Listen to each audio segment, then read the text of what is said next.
आप सब कैसे हैं? आई होप आप लोग बहुत अच्छे होंगे। चलिए आज हम जानते हैं प्रतिबिंब।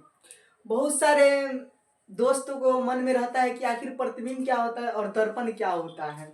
इसके बारे में बहुत अच्छे से और डीपली से समझेंगे कि आखिर प्रतिबिंब और दर्पण के बीच का क्या मतलब, इन दोनों के डिफरेंस है। और ये दोनों परीक्षा में कई बार पूछे जा चुके हैं और पूछा भी जाते हैं। चलिए हम शुरू करते हैं। प्रतिबिंब देखिए, पहली बात तो सीधी सी बात मैं कहना चाहूंगा कि कोई भी परिभाषा रटने से आपको ज्यादा दिन तक ले याद नहीं रह पाता है। अगर वही कंसेप्ट को आप अगर समझ लीजिएगा तो बहुत दिनों तक याद रहता है, या समझने में या किसी को समझाने में भी बहुत सारी मदद मिलती है। तो वही हम सोचे हैं कि आज प्रतिबिंब के बारे में थोड़ा अच्छा से बताया जाए, क्योंकि परिभाषा तो अपने से भी बना सकते हैं अगर समझ जाएंगे तब। अगर नहीं समझेंगे तो परिभाषा नहीं बन सकता है। बस वही रटा हुआ याद कीजिएगा और वही एग्जाम में दीजिएगा। मान लिया अगर एग्जाम देने जा रहे हैं भूल गए तो बहुत सारी दिक्कत आते हैं। तो चलिए हम लोग टॉपिक पे चलते हैं। प्रतिबिंब, इस परिभाषा को हम इसलिए लिखे हैं ताकि परिभाषा के द्वारा आप लोगों को समझा सके। समझ जाइएगा तो इस परिभाषा को याद मत कीजिएगा, अपने से बनाने का कोशिश कीजिएगा, खुद से। चलिए हम शुरू करते हैं।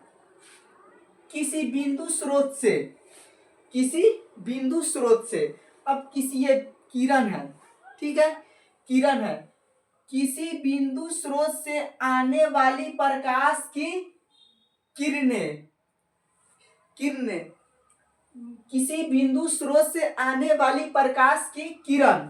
तो देखिए ये किसी बिंदु, ये बिंदु है, ये बिंदु है, यहां से प्रकाश का स्रोत यहां से जा रहा है, प्रकाश का स्रोत यहां पे, यहां गया, दर्पण पे पड़ा। दर्पण क्या कह रहा है?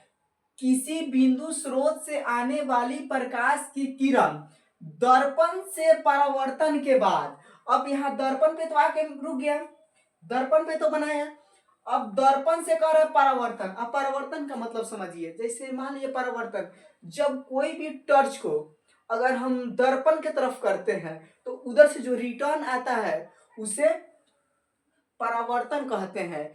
जैसे आप अगर कोई भी चीज, अगर जैसे अगर बॉल को फेंकते हैं उधर से रिटर्न आता है, जिससे गेंद नहीं होता है, कूद का हुआ बॉल होता है तो उसको आप फेंकते हैं तो उधर से रिटर्न आता है, जो रिटर्न आता है उसी को परिवर्तन कहते हैं।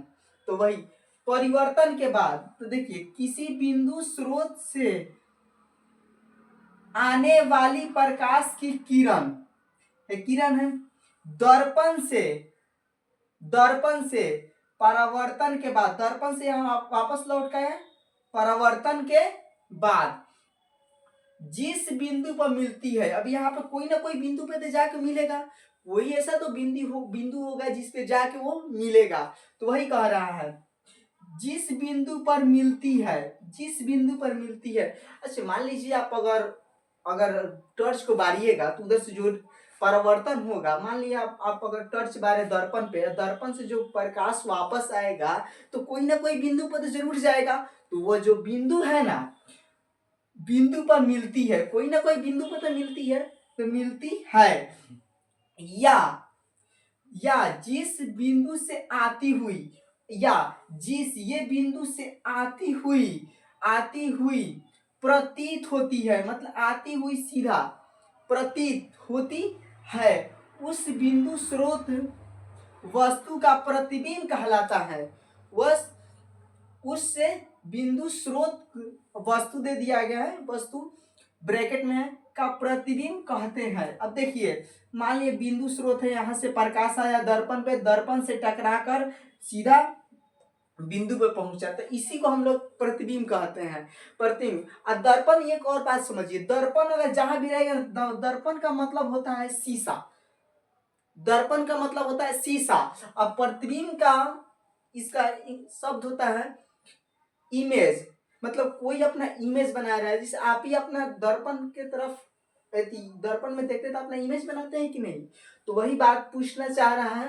तो आई होप आप लोग को समझ में आ गया होगा अच्छा से। हाँ एक और बात, अगर कोई भी कंसेप्ट आपको, अगर कोई भी अगर दिक्कत हो तो आप एक बार जरूर कमेंट कीजिएगा। चलिए बहुत बहुत